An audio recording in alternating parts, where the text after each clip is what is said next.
Hey, what's up happy people and welcome back to Fishing Adventures with Jetro TV. So guys, after 2 months, babiyahe kami ulit sa inland. So kasama natin ngayon sa fishing adventure natin is si Ricky Boy. So yung kuya hindi makakasama kasi pagaling na lang niya galing sa Trangkaso. So magpahinga lang daw siya muna. Okay, so ngayon inintay ko lang si Ricky Boy. Gamit namin yung sakyan muna ng kuya. Okay, so ito na po yung mga gamit natin. Naka-ready na yung rods ko. 6 na rod yung dala ko ngayon guys. Okay, so para mag bait and weight tayo doon, tapos bukas casting, jigging. Okay, so after 2 months, so excited much na. So hintayin na natin siya, tapos prepare natin mga gamit para biyahe na tayo. Okay, so dito na po tayo sa sea line at nagpa-deflate na po muna tayo. Yan si Ricky Boy. Okay, so shout out pala sa mga followers natin kanina nagpa-picture sa atin dito. Hindi natin nakuha ang pangalan pero shout out po sa inyo mga idol at maraming salamat sa pagsuporta.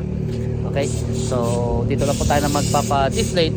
Sa ngayon, dahil nga sa sitwasyon pa ngayon dito, parang konti lang yung tao eh. Iwan natin mamaya pag makapasok tayo dun sa inland. Tingnan natin kung maraming tao doon o hindi. Okay? Marami sa loob eh. Oy, dami pala oh. May labasan na. Okay. Labas na eh. Pasok na po tayo guys. Papunta sa inland. So, mga biyahe pa tayo ng mga 1 hour. Okay? Pasok sa loob. So, sa mga nagtatanong pala kung ano yung mga sasakyan na pwedeng pumasok dito sa inland. So, yung 4x4 guys, yung ang sasakyan na dapat nyong gamitin pag pumasok kayo dito. Okay? Pero wag lang yung basta-basta na 4x4. Pero dapat yung condition din para at least hindi kayo maiwan sa daan. Ha? Okay? Okay guys, grabe yung tubig ngayon dito. Dito pa lang sa papasok eh. First time nangyari ito na grabe yung tubig. Lapas ng ulan talaga siguro ilang araw.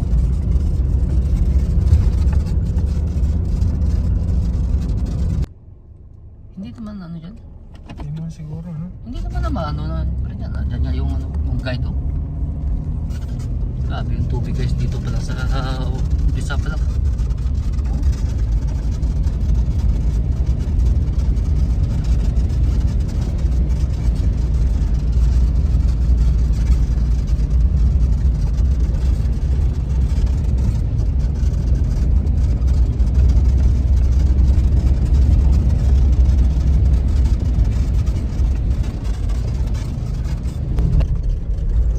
Pero guys, ito yung isa sa mga importante talaga na meron kayo. Daming tubig. Ha? May tubig din dito.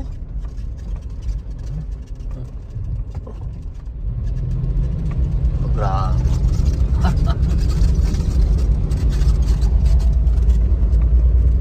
So ito guys yung isa sa mga importante na meron kayo. Ha? Doon tayo nasa likod. GPS tracks. Okay? Kasi pag andun ako at saka i-send ko lang yung ipin ko lang yung location, minsan kapag sa Google lang na Waze hindi talaga accurate eh.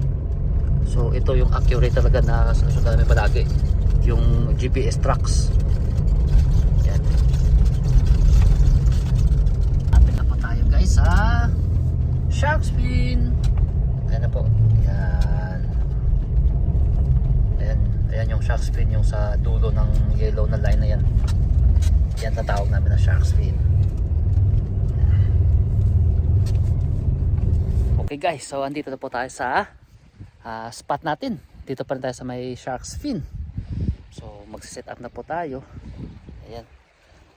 Ayan na po yung mga rods natin, yung mga stands.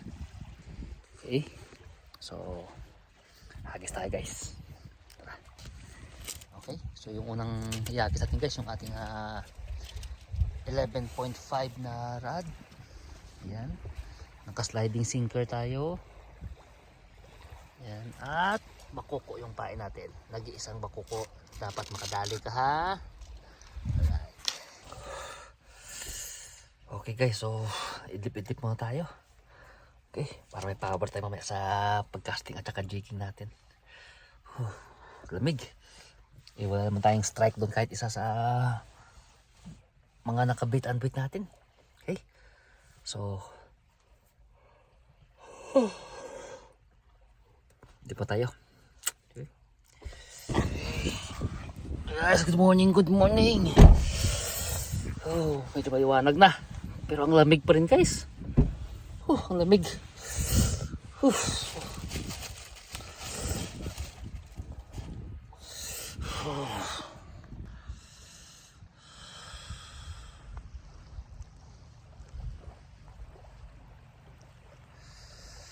Okay, so try natin guys mag-casting tayo. So ito po yung gamit natin, yung 16 grams. Alright.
Okay, lusong na kami.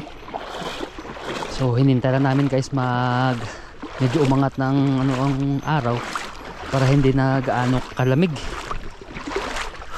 Pero kanina grabe, napakalamig.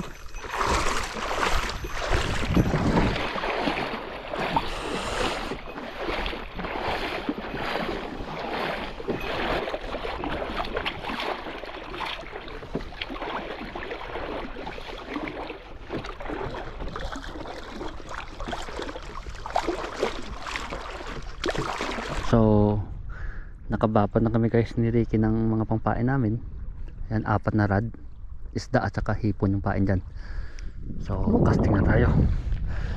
Gamit natin is yung banana lure natin.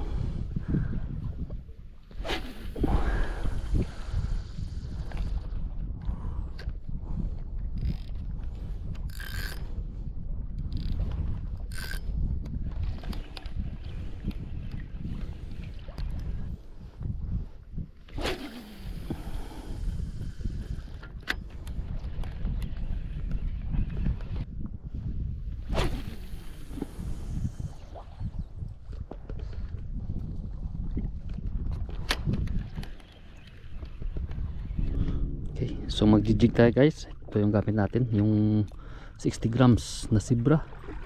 Yan, 60 grams fire.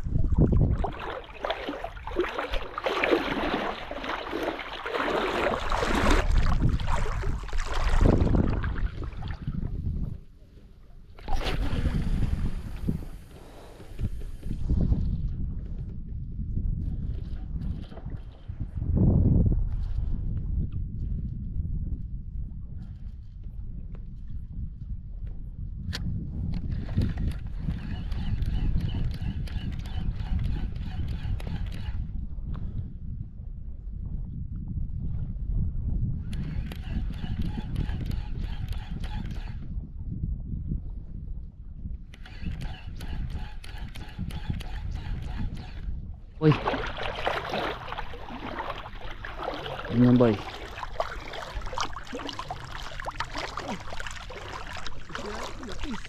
Ha? Jordan eh. Ano na? Jordan dyan para hindi sumabit, master.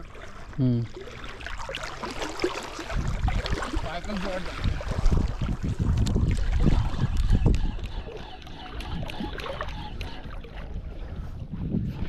Okay.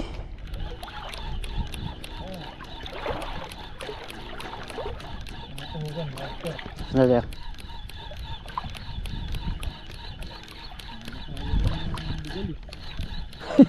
Halikalis na tayo. Malayo.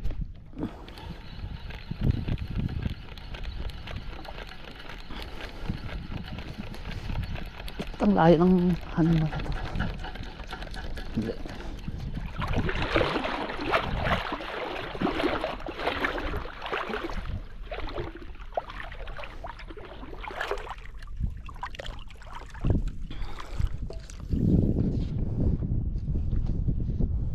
Malaya pa? Ha? Pagod na siguro.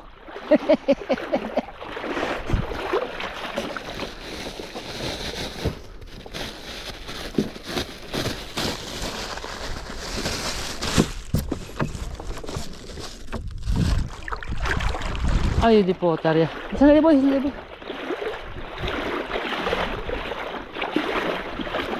Okay. First catch. Okay. Twin fish. Ay, good size. Alright.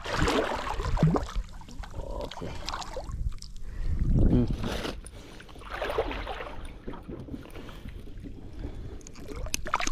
Tangin lang yan.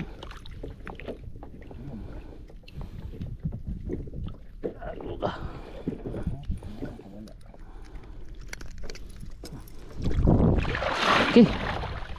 Good size. Pangkat report na.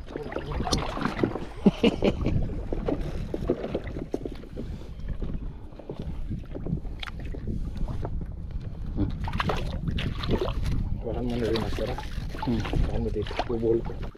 Hamor yung hinahabol natin. Hamor. 40 lang ang ginagamit mo? 60 to. Ah, 60 din? 60 na green. Affected sila sa green. Ayaw sa pink eh. Green sila kumakagat. Ayun, no? Oh. Pangalawa na. Same size, no? Tatlo sunod-sunod, guys. Grabe naman yan. Champion naman si Ricky Boy nito. I guess na yan. Oh, sus, ando na siya sa kabila. Pink na akin. Abaw, ah. Ang taas tumalon.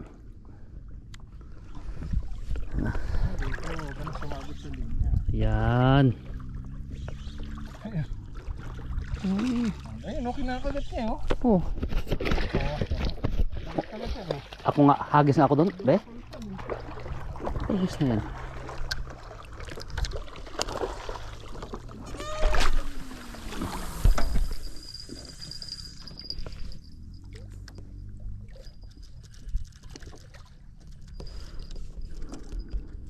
Tatlong susunod. Tatlong hagis. Tatlo din.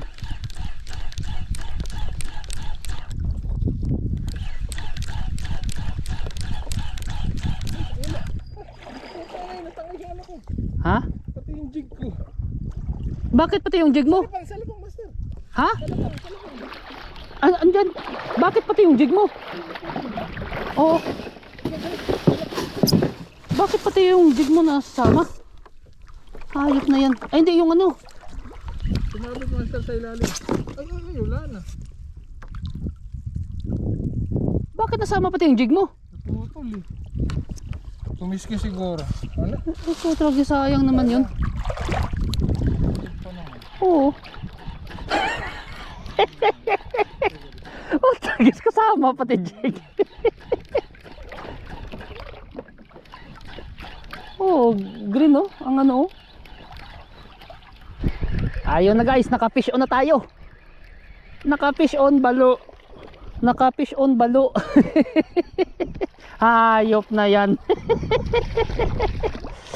Woo! At least hindi tayo nabukya, guys. Alright. Oh, nakawala pa agad. Okay, so time check po natin, guys, is 8:37. So dalawa pa lang yung na landed, tatlo na sana yan. Nakawala pa yung last, natangay pa yung jig ni Ricky. Sayang. So ayan, may dalawa na po tayong queenfish. Okay, so coffee break muna, coffee break. Okay. At tayo ako nakabalo isa, catch and release din. Okay, ito after 150 cast naka-strike ulit. Alright, ilan mo boy? Para pang tatlo na. Ha? Uy, sandali.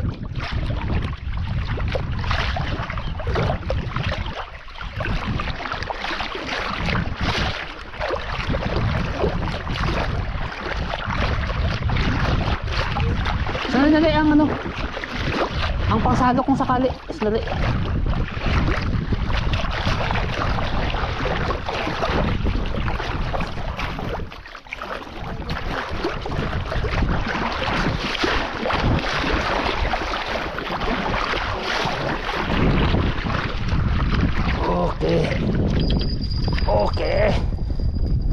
Okay. Sasalukin natin guys, baka hamor to. Hindi to matatalon eh. Mamaulapis siya. Ha? Mamaulapis. Mamo. Naano na yung linya ko. Lipat ka dun boy. Ano nga to? Nangingito na. Ha? Lipat ka dun sa kabila.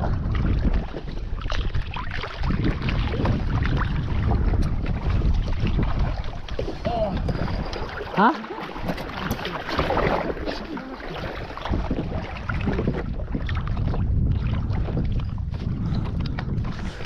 Ito na si ito na si Triton. Ayun na, nang-slap na. Anong slap na? Ayun, nang-slap. Walang iya. Foul hook siguro.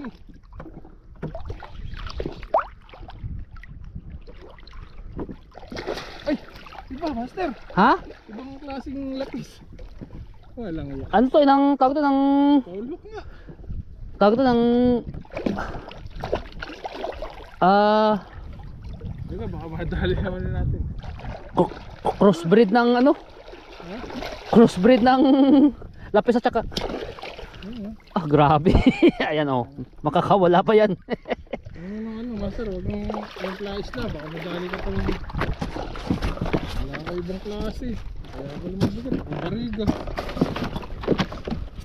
Nasa ilalim pala sila. Ito na. Wala, pinakakalbag ko lang sa ilalim. Sa ilalim yung lapis.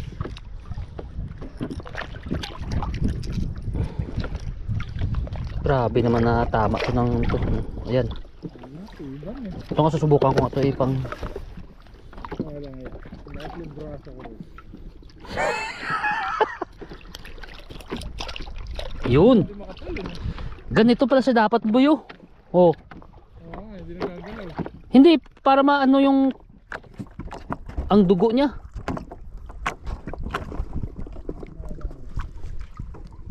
Okay, ganito dapat guys yung gawin natin sa mga isda natin pagkahuli. Anuhin agad sa hasang niya para lumabas yung mga dugo. Yan. Nakasalok si Ricky guys ng ha? Wala na sayang putro cuse na yun. Lucky pating siguro nagtira to boy. Sayang guys, golden tribali sana lucky, mga 2 kilo. Kaya lang may tama kasi yan. Para na agnas ba yung niya. Pero yung tama niya to siguro boy Lalim. Hindi birahin.